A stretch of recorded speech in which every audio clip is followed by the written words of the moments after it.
Good evening বন্ধুরা, good evening from আমার পাড়া। এখনই আমি সন্ধ্যে হতে চললো, আমি কাজে বেরোচ্ছি। হ্যাঁ, সন্ধ্যে হতে চলে কাজে বেরোচ্ছি।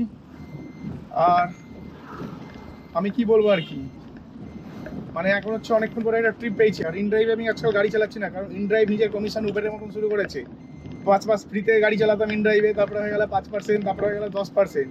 10-এর পরে আবার স্টেট জিএসটি অ্যাড করলো, অ্যাড করার পর হয়ে গেল 12%। এখন অলমোস্ট 14%-এর কাছাকাছি নিচ্ছে ইন ড্রাইভ। হ্যাঁ, ইন ড্রাইভ 14%-এর কাছাকাছি কমিশন নিচ্ছে। তাই ইন ড্রাইভ কেউ চালিও না। হ্যাঁ, তোমরা হয়তো সার্চ পাবে না, ঠিকই কথা, কিন্তু একটা জিনিস তোমাদেরকে আমি বলতে পারি, তোমরা হয়তো সার্চ পাবে না, কিন্তু ইন ড্রাইভে গাড়ি চালিয়ে যা টাকা, সার্চের টাকা ইনকাম করবে, সব ইন ড্রাইভ কোম্পানিকে পে করে দিতে হবে। বুঝতে পারছো কি বলছি? ইন ড্রাইভে গাড়ি চালিয়ে সার্চে তোমরা যা টাকা ইনকাম করবে, সার্চ বলতে গেলে আর কি আমরা নিজেরাই ভাড়া বাড়াই। ঠিক আছে, কালকে যেমন আমি 3 কিলোমিটার 300 টাকা ট্রিপ নিয়েছি, ওরকম 3 কিলোমিটার 300 টাকা ট্রিপ নিয়ে গেলাম, কোম্পানিকে দিয়ে দিলাম 100 টাকা, তাহলে আমার লাভটা কি রইলো ভাই? বুঝতে পারছো কি বলছি? তাই তোমাদের সকলকে একটাই জিনিস বলবো ভাই, ইন ড্রাইভে গাড়ি চালিয়ে লাভ নেই কিন্তু। হ্যাঁ, সবাই এখন থেকে সাবধান হয়ে যাও, নয় আগামী দিনে ইন ড্রাইভ আমাদের লুটতে চলেছে। হ্যাঁ, ইন ড্রাইভ আমাদের লুটতে চলেছে। এবার থেকে নেগেটিভ ভিডিও বানানো শুরু ইন ড্রাইভের বিরুদ্ধে। কারণ ইন ড্রাইভ কোম্পানিটাকে আমি প্রমোট করেছিলাম এক সময়, প্রচুর প্রমোট করেছি, প্রচুর, টানা 1 বছর ধরে ইন ড্রাইভকে নিয়ে ভিডিও বানিয়েছি। কিন্তু ইন ড্রাইভের পেটে বলে না, কুকুরের পেটে কি ভাত হজম হয় না, এরা হচ্ছে এক একটা কুকুর। প্রত্যেকটা কোম্পানি হচ্ছে এক একটা কুকুর। এরা হচ্ছে খালি নিজেদের প্রফিট দেখে। থ্রি থেকে 5%, 5% থেকে 10%, 10 থেকে 12। আজ কালকে আমি ব্যবসা করেছিলাম প্রায় 3,000 টাকা খালি ইন ড্রাইভে। 3,000 টাকায় কেটেছে হচ্ছে অলমোস্ট 14%-এর কাছাকাছি। ঠিক আছে, এখন আমি হিসাব করে দিলাম 14% কেটেছে। তো ভাই, ইন ড্রাইভে গাড়ি কেউ চালিও না, বারবার বলছি। সবাই যাত্রীর সাথে শিফট হয়ে যায়। দেখো, আমরা ড্রাইভাররা যদি শিফট হয়ে যায়, ঠিক আছে, কোম্পানির দম নেই কিছু করার। কারণ হচ্ছে উবেরকে দেখেছো, মুখ থুবড়ে পড়েছে, সারাদিন ধরে ফোন করছে, আরে ভাই আমার গাড়িটা চালাও, আরে ভাই আমার কোম্পানিতে গাড়িটা চালাও। ঠিক আছে, তারপরে ওই পারে থাকতে এবারে স্প্লিট থেকে ফোন করছে, ভাই আমাদের গাড়ি চালাও, আমাদের গাড়ি চালাও। এটা প্রত্যেকের গাড়ি, গাদার গাড়ি। এবারে স্প্লিট তো নিজের পয়সা ইনভেস্ট করেছে, গাদার গাড়ি চলে গেছে, এবারে স্প্লিট। আর ইন ড্রাইভকে কি বলবো, ইন ড্রাইভ তো পুরো মানে শেষ হতে যাচ্ছে। এবারে আস্তে আস্তে আস্তে আস্তে শেষের পথে পৌঁছে গেছে ইন ড্রাইভ। হ্যাঁ, আস্তে আস্তে আস্তে আস্তে শেষের পথে পৌঁছে গেছে। আর এখন না, আমি একটা ট্রিপ পেয়ে গেছি অনেকক্ষণ পর। মানে সারা দুপুরে ভাবছি যে 3টার সময় কাজে বেরোবো, 3টে থেকে ট্রাই করছি। তো অলমোস্ট 2 ঘন্টা পর ট্রিপ পেলাম। 250 টাকা ভাড়া 7 কিলোমিটারে। তো এটা অনেক বেশি ভালো ট্রিপ, মানে এর তুলনায় কি বলবো, ইন ড্রাইভের তুলনায় অনেক বেশি ভালো ট্রিপ। 250 টাকা থেকে আমি যাত্রীর সাথেই নিয়েছি। ঠিক আছে, মানে 250 টাকায় আমি 7 কিলোমিটার নিয়ে যাচ্ছি, মানে 3 7 21, 210 টাকা আমাকে দিলেই হবে। সেখানে 240 টাকা আমি পাবো, 10 টাকা কোম্পানি। অনেক বেটার, অনেক বেটার। আজকের ডেটে আমি আমার সেকেন্ড ট্রিপ পেয়ে গেছি। আর সেকেন্ড ট্রিপটা ভাই হেভি মজাদার ট্রিপ। কারণ হচ্ছে কোনো এক ব্যক্তিকে আমি 3 কিলোমিটার নিয়ে যাবো, বুঝতে পারছি। কাউকে 3 কিলোমিটার নিয়ে গিয়ে ভাড়া পাবো হচ্ছে 150 টাকা।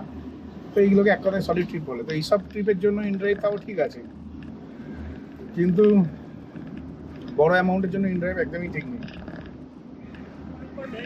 Up to 5 kilometre 7 kilometre off the in drive ठीक है, कभी कभी 10 किलोमीटर भी ठीक है, लेकिन उससे ज़्यादा भाई एकदम बेकार है। ठीक है, তো যাই হোক, প্রত্যেকে ভাই 10 কিলোমিটারের বেশি ট্রিপ নেওয়া একদমই উচিত না, আর ইন ড্রাইভ চালানোই উচিত না আমার মতে। তো যাই হোক, আজকের ডেটে আমি সেকেন্ড ট্রিপ পেয়ে গেছি। প্যাসেঞ্জারকে নিয়ে যাবো 3 কিলোমিটার, ভাড়া পেয়েছি 150 রুপিস। হ্যাঁ, 150 রুপিস ভাড়া পেয়েছি। তো যাই, প্যাসেঞ্জারটিকে পিক আপ করে নিই।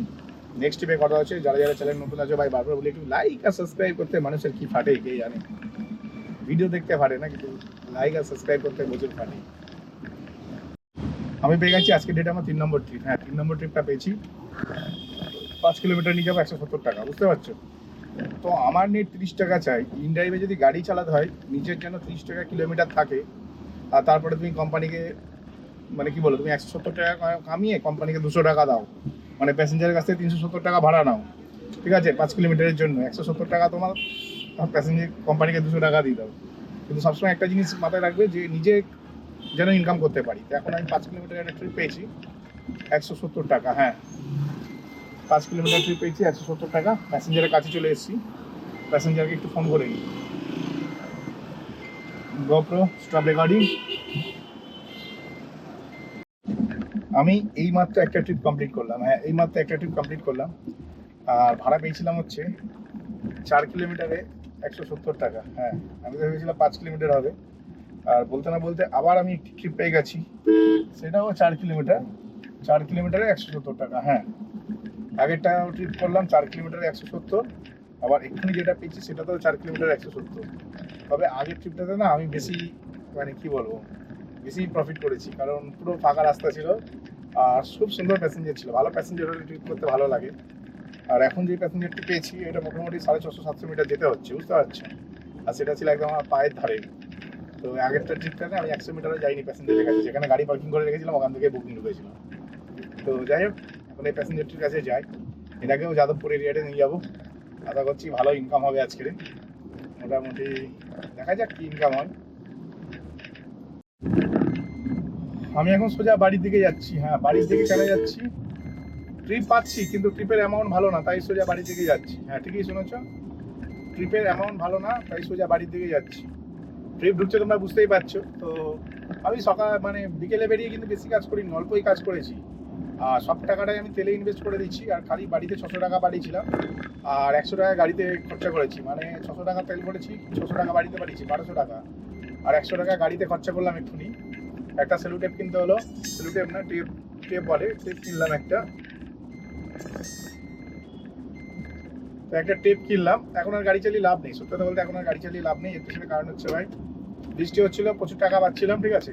আর প্রচুর টাকা বলতে গেলে একটা ট্রিপ আমি ভীষণ প্রফিটেবল করেছি। তো তোমাদের সব যেতে যেতে বলতে থাকবো, তোমরা শুনতে থেকে তোমাদেরও ভালো লাগবে। আর এখন হচ্ছে গাড়ি আলাদাই হয়ে গেছে ভাই, আলাদাই। তো আজকে নিজে মিস্ত্রিগিরি করলাম গাড়ির মধ্যে। হ্যাঁ আজকে গাড়ির মধ্যে নিজে মিস্ত্রিগিরি করলাম। কি করলাম, গাড়িতে এক্সটার্নাল ফিউজ তৈরি করলাম। অ্যাকচুয়ালি ফিউজের জায়গাটা পুরো জ্বলে গেছিলো। আর যেই আমি ফিউজ ঢোকাচ্ছি গাড়ির মধ্যে, গাড়ি লাইট জ্বলছিল না হঠাৎ করে ঝড়ের টাইমে। সব থেকে বড় ব্যাপার হচ্ছে ঝড়ের টাইমে দুখানা প্রবলেম হয়ে গেছে। আমি হচ্ছে গাড়ি বের করছি, মানে আমি খুব একটা রাশ ড্রাইভিং করি, রাশ ড্রাইভিং তো আমি করিই না, গাড়ি কখনোই রাশ ড্রাইভিং করি না। আমি একদম গাড়ি রিল্যাক্সে চালাই, ঠিক আছে। রিল্যাক্স বলতে গেলে না পুরো চিল মেরে চালাই একদম গাড়ি, গাড়ি নিয়ে কোনো কথা হবে না, ঠিক আছে। গাড়িকে আমি এতই যত্ন করি। তো কি হয়েছিল, একটা হচ্ছে স্কুটি, জাস্ট আমি একটা প্যাসেঞ্জারকে নামিয়েছি। তো প্রথমে দুটো প্যাসেঞ্জারের কথা তোমাদের বলে দিই। হচ্ছে একটি আমি ট্রিপ পাই 3 কিলোমিটারে 150 টাকা। হ্যাঁ একটি আমি ট্রিপ পাই 3 কিলোমিটারে 150 টাকা, এবং তারপরে ফের আবার একটি ট্রিপ পাই, সেটিও 3 কিলোমিটারে 150 টাকা। তো 3 কিলোমিটারে দুখানা 150 টাকা ট্রিপ। প্রথম ট্রিপটা কমপ্লিট করার পর সেকেন্ড ট্রিপটা নিয়ে যাচ্ছিলাম। তো খুব ঝড় বৃষ্টি শুরু হয়ে গেল, ঝড় বৃষ্টি না, ঝড়, মারাত্মক কালবৈশাখী ঝড় হচ্ছিল, ঠিক আছে। সেই সময় দাদাটি বললো, মানে গাড়িতে একজন কাপাল উঠেছিল, তো মেয়েটা বলছে যে দাদা এই সময় না এই জায়গাটা দাঁড়ালেই বিশাল ভালো হয়, বলে গাড়িতে ঘট করে নেমে গেল। মানে 1 কিলোমিটার যাইনি, আমাকে 150 টাকা দিয়েছে, ঠিক আছে। তো এটা একটা হিউজ প্রফিট বলতে পারো, মানে বিশাল প্রফিট। এবং ওই প্রফিটটা করার পরে আমি জাস্ট গাড়িটাকে মানে প্যাসেঞ্জারটাকে নামানোর পরে, আমরা যেমন গাড়ি কি করি সাইড করে এবার ডান দিক কাতে হালকা কাটিয়েছি সবাই বেরোবো বলে, ঠিক সেই সময় একটা স্কুটি, অ্যাকচুয়ালি দেখবে যখনই ঝড় বৃষ্টি আসে না সব থেকে বেশি তাড়া থাকে বাইকওয়ালাদের। আমরা তো কারে আছি, আমাদের কোনো অসুবিধা নেই, কিন্তু বাইকওয়ালারা কি হয়, ওদের তো বৃষ্টিতে ভিজে যাওয়ার একটা ভয় থাকে, তাই জন্য তাড়াহুড়ো করে চালাই, সেটা মানা যাচ্ছে, সেটা আমিও মানছি। কারণ আমার এক সময় স্কুটিই ছিল, কার তো আমার আগে ছিল না, প্রথমে আমার স্কুটিই ছিল। তো স্কুটির পরে ব্যবসা করার জন্য আমি কার কিনেছিলাম। তো কেসটা কি হয়, প্যাসেঞ্জার নেবো বলে আমি যাচ্ছিলাম, জাস্ট একটা ভাড়া ঢুকেছে 460 টাকার ভাড়া, বুঝতে পারছো। 11 কিলোমিটার এনেছি 460 টাকা, যেহেতু সবে ঝড় শুরু হয়ে গেছে, বৃষ্টি হচ্ছে হালকা হালকা, 1 ফোঁটা 2 ফোঁটা করে বৃষ্টি পড়ছিল। তো ঠিক সময় স্কুটিটায় আমি জাস্ট গাড়িটা ডান দিক কাটিয়েছি, আর স্কুটিটা পাট করে মানে এতই স্পিডে ছিল, একটা মহিলা আর পেছনে ব্যাটা ছেলে বসেছিল, এতই স্পিডে ছিল আমার গাড়ির মধ্যে বাম্পারের মধ্যে লাগলো, মানে ঠিক বাম্পারে লেগেছে। মানে বুঝতে পারছো আমি কতটা অল্প কাটিয়েছি। আমি যদি বেশি কাটিয়ে দিতাম আমার সামনের ডান দিকের দরজাটা পুরো চুরমুর করে দিত। হ্যাঁ এই কাপালটি আমার সামনের দরজাটি চুরমুর করে দিত। এর পেছনে কারণ কি, কারণ কিছুই না, যদি আমি জোরে চালাতাম তাহলে আমার সামনের দরজা পুরো চুরমুর হয়ে যেত এবং ওরা আমার মরতো। আমি আসতে ছিলাম বলে ওদেরকে আমি বাঁচাতে পেরেছি। আমি যেই দেখলাম না স্কুটিটা সেট করে আমি আমি একদম মানে ফার্স্ট গিয়ার সব তো দিয়েছি, গাড়ির স্পিড 10-এ কেন 5-6-এ ছিল কিনা সন্দেহ আছে, মানে জাস্ট চাকাটা গড়িয়েছি আর সারিয়ে দিয়েছি আমার গাড়ির গাড়ির মধ্যে। গেল হয়তো গাড়িটা ডেন্ট পেন্ট হয়ে, এই কদিন আগে গাড়ি সারিয়ে ঠিক করে রেখেছি, আবার ডান দিকটা ভেঙে দিল। তারপর নেমে দেখি যে কিছুই হয়নি, বাম্পারটা উড়ে গেছে। হ্যাঁ বাম্পারটা পুরো উড়ে গেছে আমার, বাম্পারে যে ক্লিপ থাকে ক্লিপ ছেড়ে বাম্পার বেরিয়ে গেছে। তো বাম্পার বেরিয়ে গেছে, আমি ওটাকে ফিক্স করি না, আমি ওটাকে ওরকমই রেখে দিচ্ছি। এর পেছনেও কারণ আছে, ওরকম রাখার পেছনেও কারণ আছে। হ্যাঁ এখন ট্রিপটা ঢুকছে ভাই, আমি আর ট্রিপ করার মুডে নেই, ঠিক আছে। আমি সোজা বাড়ি থেকে গাড়ি মুভ করে দিয়েছি। আমার লাইটটা নিয়ে ভীষণ প্রবলেম হচ্ছিল, কারণ লাইট ছাড়া তো গাড়ি চালানো যায় না। তো হাই বিমটা আমার দরকার লাগে, হাই বিমটা লোয়ের দিকে করে রাখি, লো বিম করে চালাই গাড়ি। তো যাই হোক, তারপর আমি কি করব, আমি কি করলাম হচ্ছে ওই সোজা আর কি বেরিয়ে পড়লাম আর কি এ করার জন্য, ওই কি বলে প্যাসেঞ্জারটিকে নেওয়ার জন্য। তারপরে গিয়ে দেখি লাইট জ্বলে না, ঠিক আছে। এইবারে 460 টাকার ভাড়া ক্যান্সেলও করতে পারছি না। সব থেকে বড় ব্যাপার হচ্ছে যাবে হচ্ছে শিলপাড়া, মানে আমার বাড়ির দিকেই। আমি আজকের কাজ করার খুব বেশি ইচ্ছা ছিল না। আমি যখন শিলপাড়ায় ঢুকেছিলাম তখন 8টা 10 বাজে, আর প্রচণ্ড বৃষ্টি হচ্ছিল। আমার তো ভাড়া খাটার ভীষণ, মানে আমি ভীষণ আনন্দ উপভোগ করছিলাম যে ভাই এত ভালো ভাড়া, ভর্তি ভাড়া, বৃষ্টি হচ্ছিল বলে না ভাড়া ভর্তি। এবারে আমি অনেকক্ষণ ওখানে বসে বসে বার্গারিং করেই যাচ্ছি অন্যান্য মানুষের সাথে, কিন্তু সত্যি কথা বলতে একটা ট্রিপ পেলাম না। আজকে রাতে মিনিমাম আমি 600-700 টাকা তো কামিয়ে রাখতাম কাল সকালের জন্য। মানে আজকে রাতে যদি আমি কামাতে পারতাম তাহলে এটা আমার এক্সট্রা ইনকাম হয়ে যেত, যে টাকাটা আমি কাল সকালবেলা ইউটিলাইজ করতে পারতাম, ঠিক আছে, মানে ইউজ করতে পারতাম আমার দরকারের কাজে। তো সেটা আমি করতে পারলাম না। তো যাই হোক, তারপর আমি আর কি করব বলে আমি শিলপাড়ায় বসেছিলাম। 1 নম্বর হচ্ছে গাড়িতে তেল ভরতে হবে, ঠিক আছে। আর 2 নম্বর হচ্ছে আমাকে হচ্ছে গাড়ির ফিউজটা ঠিক করতে হবে। আর ফিউজ বক্স খুলে দেখি যে ফিউজটা পুরো জ্বলে গেছে। হ্যাঁ, জ্বলে গিয়ে পুরো মানে ভেঙে 2 টুকরো হয়ে গেছে। তো আমার কাছে একটা স্প্রে ছিল, ওই স্প্রেটা ওখানে দিলাম, বেরোচ্ছিল না মাল। তারপর প্লাস দিয়ে টেনে মালটাকে বের করলাম। বের করার পর দেখছি ওখানে ফিউজ লাগাচ্ছি, আবার জ্বলে যাচ্ছে। আমার ওই ফিউজটা শর্ট সার্কিট হয়ে গেছে, আমাকে এক্সটার্নাল ফিউজ বানাতে হবে। তারপর কি করলাম, আমি ওখানে বসে বসে তারগুলো মানে ফিউজ বক্সটাকে খুললাম আস্তে করে। মানে বৃষ্টিটা কমে গেছে, অলমোস্ট কমে গেছে অনেকটাই, ঠিক আছে। তো তারগুলোকে খুললাম, খোলার পরে আমি হচ্ছে ওখান থেকে শিলপাড়া থেকে একটা এক্সটার্নাল ফিউজ বক্স কিনি, যার মধ্যে মোটা তার লাগানো থাকে, একটু বড় বড় ফিউজ লাগানো থাকে। মানে আমাদের গাড়িতে কি এইটুকুনি ছোট্ট ফিউজ লাগানো থাকে, ঠিক আছে। তো এই ফিউজটা একটু বড় হয়।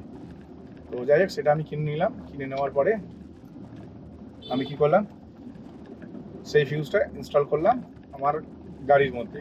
তো ভেবে এইটা ভাবতে ভাবতে, মানে আমি লাইট লাগাবো, তেল ভরবো, এইসব ভাবতে ভাবতে, মানে গাড়ির লাইট ঠিক করবো, তেল ভরবো, এইসব ভাবতে ভাবতে 8:30 বাজিয়ে দিই। তারপরে 8:30টার সময় তেল ভরি। তেল ভরার পরে দোকানে জিজ্ঞাসা করলাম এই মালগুলো পাওয়া যাবে, বলছে হ্যাঁ ফিউজ। আমি মানে ফিউজ দাও 20 নম্বরের, 15 ফিউজ দিলেই যথেষ্ট, কিন্তু আমি তাও 20 দিলাম। 20 নম্বরের ফিউজ দাও, আর ওই এক্সটার্নাল ফিউজ বক্স দাও একটা, সিঙ্গেল বক্স। তো ওইগুলো লাগালাম। ওইগুলো লাগাতে লাগাতে রাত্রি 9টা বেজে গেল। হ্যাঁ, রাত্রি 9টা বেজে গেল। সাকসেসফুলি গাড়ির লাইট জ্বলে গেল। শুধু লাইট জ্বলেনি, লাইটের পাওয়ারও সেই লেভেলে। তাই বলি কদিন ধরে যে গাড়ির লাইটের পাওয়ারটা এত কম কম আসছে কেন, বেশ কিছুদিন ধরে দেখছি লাইটের পাওয়ারটা কম আসছে। তো ব্যাপারটা আমি বুঝতে পারছিলাম না। তো এখন দেখলাম যে ও লাইটের পাওয়ার চকচক চকচক করছে রাস্তা পুরো, ঠিক আছে, সেই লেভেলেরই লাইটের পাওয়ার হয়েছে। কিন্তু ভুলবশত এখানে দামটা একটু বেশি নিয়ে নিল।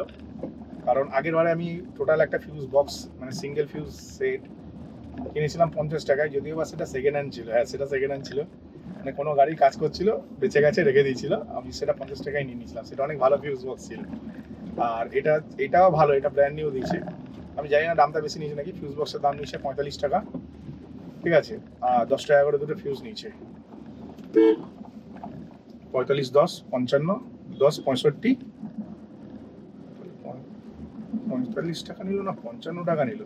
টোটাল 95 পে করেছি। তার মধ্যে 10 টাকা করে দুটো ফিউজ, মানে 10-20 টাকার ফিউজ, 15 টাকার হচ্ছে মানে 35 টাকা। হ্যাঁ, 10-20 আর 15, 35, 60 টাকা দাম নিয়ে নিল। ওরে শালা, দাম তো বেশি নিয়ে নিল। অ্যাকচুয়ালি আমাকে একটু আগে লোকটা বললো 45 টাকা দাম, ঠিক আছে। প্রথমে বললো 10 টাকা দাম, তারপরে বললো ও এটার দাম, তো এটার দাম 45 টাকা, 45 না 55 বললো। তো যদি 55 টাকা দাম হয়, 55 আর 15 টাকা স্যালুটে, 55, 5, 60, 10, 70, 80, 90 হতো। 10 টাকা করে দুটো ফিউজ, কিন্তু 95 টাকা পে করেছে। 85 টাকা পে করা উচিত ছিল, 10 টাকা বেশি নিয়ে নিয়েছিল লোকটা। কি বলবো, শিলপাড়াতে এমনি সব জিনিসের দাম বেশি। মানে এই জিনিসটা যদি আমি এ থেকে কিনতাম না, ভবানীপুর থেকে কিনতাম, গাঁদাবাড়ি থেকে, তাহলে খুব জোর 50 টাকা লাগতো, 50 টাকায় মিটে যেত। সেখানে আমার 95 টাকা গেল। কিন্তু হ্যাঁ, একদম পুরো নতুন একটা ফিউজের সেট বানিয়ে নিলাম, নিজেই বানালাম। যার জন্য বেশ ভালো আর কি চলছে, পাওয়ারফুল হয়েছে বেশ। আর এখন হচ্ছে আমাদের পাড়ার এখানে ভাই বিয়ে হচ্ছে, ঠিক আছে, আর প্রচুর লোকজন আছে দেখছি, কিন্তু আমার গাড়ি চালানোর ইচ্ছাটা নেই আজকে, না শরীরে এনার্জি পাচ্ছিলাম না, প্রথম কথা তো এনার্জি পাচ্ছিলাম না, আর সেকেন্ড কথা আছে একটু গেম খেলার ইচ্ছা হচ্ছে, একটু ঘুমানোর ইচ্ছা হচ্ছে, তাই গেলাম যাই বাড়িতে যাই, একটু গেম টেম খেলবো, ঘুমিয়ে টুমিয়ে নেবো ভালো করে, কালকের আবার খাটবো। তো আজকে যেটুকানি খেটেছি এইটুকানি আমার জন্য এনাফ ছিল, কিন্তু হ্যাঁ যেই যতটা টাইম ইনভেস্ট করেছি রাস্তায় সেই অনুযায়ী ইনকাম করতে পারিনি। 600 টাকা বাড়িতে পাঠিয়েছি, 600 টাকা তেল ভরেছি, 1300 টাকার ব্যবসা করে বাড়ি চলে যাচ্ছি। তবে কি এই 1300 টাকাটা আমার কিন্তু নেট ইনকাম, কারণ গাড়িতে আমার তেল ভরা ছিল। আর এখন আমি কেন তেল ভরলাম বেশি করে, তার পেছনে কারণ হচ্ছে কালকের আমি আর তেল ভরবো না। অ্যাকচুয়ালি না, আজকে টাকাটা দরকার ছিল না, আজকে টাকা যেটুকুনি দরকার ছিল সেটুকুনি বাড়িতে পাঠিয়েছি। 800 টাকা ছেলের ফিস পাঠিয়েছি, টিউশন ফিস, মানে যেখানে বাড়িতে যে মাস্টার পড়াতে আসে তার ফিস পাঠিয়েছি 1 মাসের, আর 300 টাকা লোনে পাঠিয়েছি, মানে 8 দিনে 1100 টাকা বাড়িতে পাঠানো হয়ে গেছিলো আগে থেকে। তাই বললাম ঠিক আছে, এখন তো আমার বেশি দরকার নেই, তো যা টাকা ইনকাম করেছি সব তেলে ইনভেস্ট করে দিই, আমার পরে কাজে লাগবে অন্য সময়, তাই আমি আর বেশি করলাম না আর কি। তো যাই হোক, আজকে ভিডিওটা এখানেই শেষ করছি। ভিডিওটি ভালো লাগে ভাই চ্যানেলটিকে লাইক করে কি করতে হবে জানো, সাবস্ক্রাইব করে দিতে হবে। তো চলো টাটা, বাই বাই।